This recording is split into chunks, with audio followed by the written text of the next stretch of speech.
मिक्सरच्या भांड्यामध्ये मोड आलेली मटकी टाकून तर बघा पावसाळा स्पेशल नवीन आणि पौष्टिक रेसिपी। आजपर्यंत असा कुरकुरीत आगळा वेगळा पदार्थ कधीच बनवला नसेल। मिक्सरचं भांडे घ्यायचं, त्यामध्ये पोपटी 3 मिरच्या मी मोडून घेतलेल्या आहेत। मिरची इथे तुमच्या आवडीप्रमाणे तिखटाप्रमाणे कमी जास्त करू शकता। 7 ते 8 लसणाच्या पाकळ्या आणि एक अर्धा इंच आल्याचे तुकडे करून घेतलेले आहेत।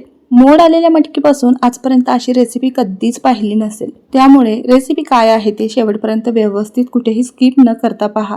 आता बघा, मिक्सरच्या भांड्यामध्ये मिरची, लसूण, आलं तर आपण घेतलंच, त्याचबरोबर अर्धा चमचा ओवा आणि 1 चमचा जिरं घ्यायचं आहे आणि त्या चमच्याने अर्धा चमचा इथे मीठ टाकलेलं आहे। मीठ टाकल्यामुळे हे वाटण पटकन होतं, पाण्याची गरज भासत नाही। अशा पद्धतीने हा ठेचा मी करून घेतलेला आहे। मस्त खमंग ठेचाचा सुगंध सुटला आहे सगळा घरभर। आता काय करायचं, आपल्याला एक भांडे घ्यायचं आणि आता 2 मोठ्या आकाराचे कांदे बारीक चिरलेले यामध्ये टाकायचे। भांड्यामध्ये आपण कांदा तर टाकलेला आहे। आता काय करायचं, ही मटकी आपण जरा बाजूला ठेवूया, पुढे सांगणारच आहे मी। त्याआधी आपण जो मिक्सरमध्ये ठेचा करून घेतला आहे ना, ते या कांद्यामध्ये टाकायचा आणि कांद्यामध्ये टाकल्यानंतर ना व्यवस्थित असं मिक्स करून घ्यायचा। आपण यामध्ये मीठही टाकलं होतं आणि हा ठेचा ना कांद्याला व्यवस्थित लागून ना थोडंफार पाणी सुटू शकतं। केलेला ठेचा सगळा याच्यामध्ये टाकलेला आहे आणि हे सगळं मिक्स करून व्यवस्थित ठेवून दिलं। आता काय करायचंय, ज्या भांड्यामध्ये आपण ठेचा करून घेतला ना, त्याच भांड्यामध्ये आपल्याला मोड आलेली मटकी ही ना बारीक अशी वाटून घ्यायची आहे। बारीक म्हणजे एकदम बारीकही नाही, जाडी भरडी अशी। पुढे तुम्हाला कसं करायचं ते दाखवतेच, त्याआधी बघा इथे मी अर्धा किलो मटकीला मोड आणून ठेवले होते। ही काय सगळी आपल्याला वापरायची नाही। अशी मी हातानेच अंदाजाने 3 मूठ अशी मटकी घेतलेली आहे। आमटीची छोटी वाटी असेल ना, त्या वाटीने 2 वाटी तुम्ही मटकी घेतलं तरी चालेल, किंवा तुम्ही तुमच्या आवडीप्रमाणे मटकी कमी जास्त करू शकता। आता बघा, मटकीचाच आपण पदार्थ करणार आहोत, तर मटकी मात्र आवर्जून भरपूर पाहिजे ना। आता ही मटकी ना प्लस मोडवर ना आपल्याला जाडसर अशी वाटून घ्यायची आहे, म्हणजे बारीक करून घ्यायची आहे। हे बघा, अशा पद्धतीने जास्तही ह्याची पेस्ट करायची नाही आपल्याला आणि जास्तचा काही वेळ लागत नाही। मिक्सरचं बटन ना चालू बंद करून 1 सेकंदात होतं। आता काय करायचं, ही केलेली पेस्ट आहे ना, जी आपण कांदा आणि ठेचा मिक्स करून ठेवलं होतं ना, त्यामध्ये टाकायची आहे सगळी। अशा पद्धतीने मी सगळी पेस्ट यामध्ये टाकून घेतली मटकीची आणि इथे 1 मोठी वाटी ना बेसन घेतलेलं आहे। बेसन आपल्याला चाळून घ्यायचं आहे। बेसन घेतलं, त्याच वाटीने अगदी पाव वाटी तांदळाचं पीठ घेतलेलं आहे। पीठ घेतल्यानंतर या ठिकाणी ना बारीक चिरलेली शेपू मी घेतलेली आहे। आमटीची वाटी असते ना, त्या वाटीने 1 वाटीभर शेपू घेतलेला आहे। या ठिकाणी तुम्ही तुमच्या आवडीची कोणतीही भाजी, मेथी, पालक बारीक चिरून घेऊ शकता, किंवा भाजी नसेल घालायची तर भरपूर अशी बारीक चिरलेली कोथिंबीर घालू शकता। तसंही मुलं अजिबात पालेभाजी खायला मागत नाही, पण अशा पदार्थांमध्ये बारीक चिरून जर भाजी घातली ना, अजिबात मुलांना कळणार देखील नाही। त्यामुळे भरपूर अशा तुमच्या आवडीप्रमाणे भाजीचा समावेश यामध्ये करू शकता। शेपूची भाजी होती म्हणून शेपूची भाजी मी घातलेली आहे बारीक चिरून। भाजी घालून सगळं मिक्स करून घेतलं आणि मिक्सरच्या भांड्याला ना भरपूर असा ठेचा केलेला, परत मटकी आपण फिरवून घेतली, त्याचा अर्क लागला होता, त्यातच थोडंसं पाणी घातलं। हे पाणी मी यामध्ये ओतून हे सगळं व्यवस्थित मिक्स करून घेतलं। हे सगळं पूर्णपणे व्यवस्थित मिक्स केल्यानंतर आपल्याला इथे पावडर मसाले घालायचे आहेत, ते मी तुम्हाला दाखवणारच आहे। आता बघा, सुरुवातीला जेव्हा आपण ठेचा करून घेतला तेव्हा पाव चमचा मीठ घातलंच होतं आणि त्याच अंदाजानुसार मी या पिठाप्रमाणे ना इथे अजून 1 अर्धा चमचा मीठ घातलं आणि 1 मोठा चमचा कांदा लसूण मसाला घातलेला आहे। अर्धा चमचा हळद घातली आणि 1 चिमूटभर होईल म्हणजे पाव चमचाभर यामध्ये ना सोडा घातलेला आहे खायचा। त्यावर थोडंसं पाणी टाकलं आणि परत एकदा हे सगळं व्यवस्थित एकजीव करून घेतलं, म्हणजे मिक्स करून घेतलेलं आहे। पाणी मात्र थोडं थोडं घालतच हे सगळं व्यवस्थित मिक्स करून घ्यायचंय। जास्त आपल्याला पातळ किंवा घट्ट करायचं नाही, दाटसर असं हे मिश्रण तयार करून घ्यायचं आहे। जसं की इडली डोसा करताना आपलं पीठ तयार करतो ना, त्याच पद्धतीने आपल्याला हे दाटसर असं मिश्रण ठेवायचं आहे। इथपर्यंत तर रेसिपी तुम्ही पाहता आलाच असेल। रेसिपी तुम्ही कुठून पाहताय, महालक्ष्मी किचनच्या सर्व रेसिपी तुम्ही पाहताय का, तुम्हाला आवडतात का, ते नक्की कमेंट करून सांगा। त्याचबरोबर ही रेसिपी तुम्ही कोणत्या शहरातून किंवा गावातून पाहत आहात ते नक्की कमेंट करून सांगा।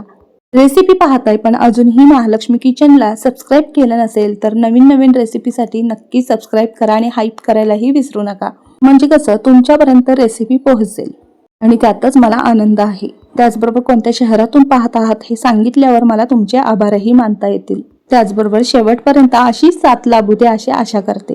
असो, जे आपण मिश्रण भिजवून ठेवलं होतं ना, त्यामध्ये ना आपल्याला अख्खी मटकी ही मुठभर घालून घ्यायची आहे आणि परत हे सगळं व्यवस्थित मिक्स करून घ्यायचं। आतापर्यंत तुमच्या लक्षात आलंच असेल मी काय बनवत आहे ते। आज आपल्याला मटकीची कुरकुरीत खुसखुशीत अगदी वेगळ्या चवीची भजी बनवायची आहे। आजपर्यंत अशी भजी तुम्ही कधीच बनवली नसेल, आणि जर बनवली असेल तर नक्की कमेंट करून तेही सांगा. कांदा, बटाटा किंवा इतर भजी तुम्ही पाहिली असेल, पण अशी भजी पाहिली का? नाही ना, कारण पहिल्यांदाच मी तुमच्यासाठी रेसिपी शेअर करत आहे. खायचं तरी लांबच, पण तुम्ही कधी पाहिली आणि ऐकली देखील नसेल. तेल तापल्यानंतर ना चमचेच्या साहाय्याने अशी मी भजी सोडत आहे. तुम्ही जर तुम्हाला आवडत असेल तर हाताने तुमच्या सेपनुसार भजी सोडू शकता. यामध्ये असे लहान लहानच मी भजी करून घेत आहे. तुम्हाला जर मोठ्या आकाराचे करायचे असतील तर तुम्ही करू शकता, किंवा तुम्ही या मिश्रणापासून भजीच नाही तर थालीपीठ अगदी कमी तेलामध्ये असे धपाटे थापून करू शकता. म्हणजे तुमच्या आवडीप्रमाणे काहीही बनवू शकता. अगदी कमी तेलामध्ये, तुपामध्ये, पॅन मध्ये, कमी तेलामध्ये किंवा तुपामध्ये तुम्ही असे छोटे छोटे गोल करून थापून ना किंवा चमच्याच्या साहाय्याने असे छोटे छोटे गोल आकारामध्ये धिरडे बनवू शकता. तुम्ही या मिश्रणामध्ये तुमच्या आवडीप्रमाणे काहीही बनवू शकता. फक्त मला एवढंच सांगायचं आहे. आता हे भजी मी एक घाण्यात तळून घेतलं आहे.